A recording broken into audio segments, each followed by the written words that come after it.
Hola, anteriormente habíamos estado hablando acerca de la Primera Guerra Mundial. Ahora vamos a hablar acerca de la Revolución Rusa. Rusia era un país que se había mantenido al margen de las revoluciones económicas y políticas que habían transformado Europa. El poder político estaba en manos de los zares, que gobernaban autoritariamente sin aceptar ningún tipo de reforma. La mayor parte de la población eran campesinos explotados y sin tierras que vivían en un régimen feudal. Escena que representa el asalto a la residencia del zar en San Petersburgo, el conocido como Domingo Rojo o Domingo Sangriento en 1905. El Domingo Rojo es el nombre con que se conoce el primer intento revolucionario de 1905. Surgió como protesta al régimen feudal y los gastos de la guerra ruso-japonesa en 1905, desfavorable para Rusia. Multitud de personas se manifestaron el 9 de enero delante de la residencia del zar Nicolás en San Petersburgo para exigir reformas sociales y el fin de la monarquía absoluta.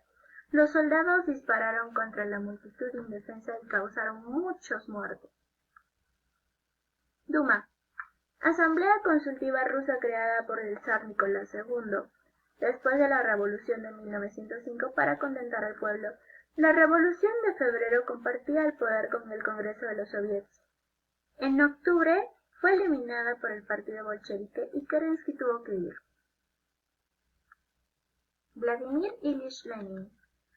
Nacido en Simbirsk, Rusia, en 1870 y murió en Gorky, Rusia, en 1924, nombre con el que es conocido Vladimir Ilich Ulyanov, revolucionario, teórico marxista y dirigente político ruso.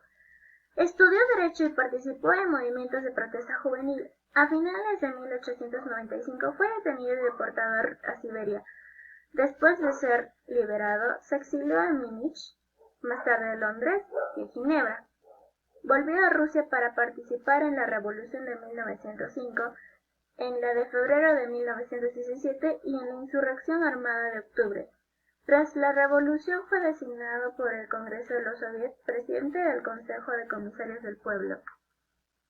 La Revolución de febrero de 1917. La Revolución de febrero fue provocada porque la participación en la Primera Guerra Mundial empeoró los problemas que padecía la sociedad rusa. Los obreros de San Petersburgo hicieron una huelga, a la que se sumaron los soldados, los estudiantes y la baja burguesía.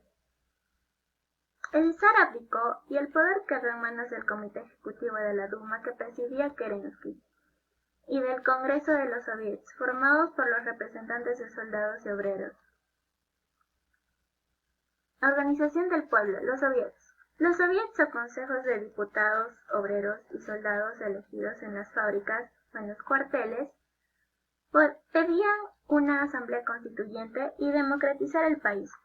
Entre los obreros surgieron dos tendencias, los mencheviques y los bolcheviques. Los mencheviques o minoría defendían la democracia parlamentaria. Los bolcheviques, dirigidos por Lenin, eran socialistas más radicales y defendían la dictadura del proletariado como una fase intermedia para someter a la burguesía y acelerar la consecución de una sociedad sin clases, comunismo. Sus líderes eran Lenin, Trotsky y Stalin. Lenin hablando a un soviet. Cartel propagandístico de la Revolución Rusa. Como sucedió con la Revolución Francesa, la Revolución Rusa tuvo una gran incidencia en el resto de países europeos. Trotsky, uno de los líderes de la Revolución Rusa, fue el encargado de formar el Ejército Rojo. Sus diferencias con Stalin le llevarían al destierro en 1929. Revolución de octubre de 1917.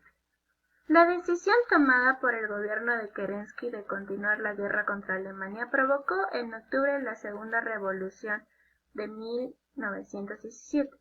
Los soldados se sublevaron contra sus jefes y los bolcheviques, dirigidos por Lenin, disolvieron el gobierno de la Duma. A partir de entonces, Lenin empezó a poner en práctica las ideas de Karl Marx.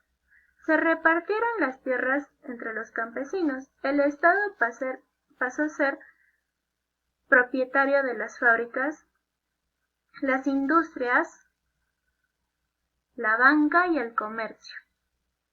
Y Rusia se convirtió en la Unión de Repúblicas Socialistas Soviéticas. Para acabar con el problema de la Primera Guerra Mundial, firmó con Alemania el Tratado de Brest-Litovsk en 1918, por el cual Rusia perdía Polonia, países bálticos y Finlandia. Gracias.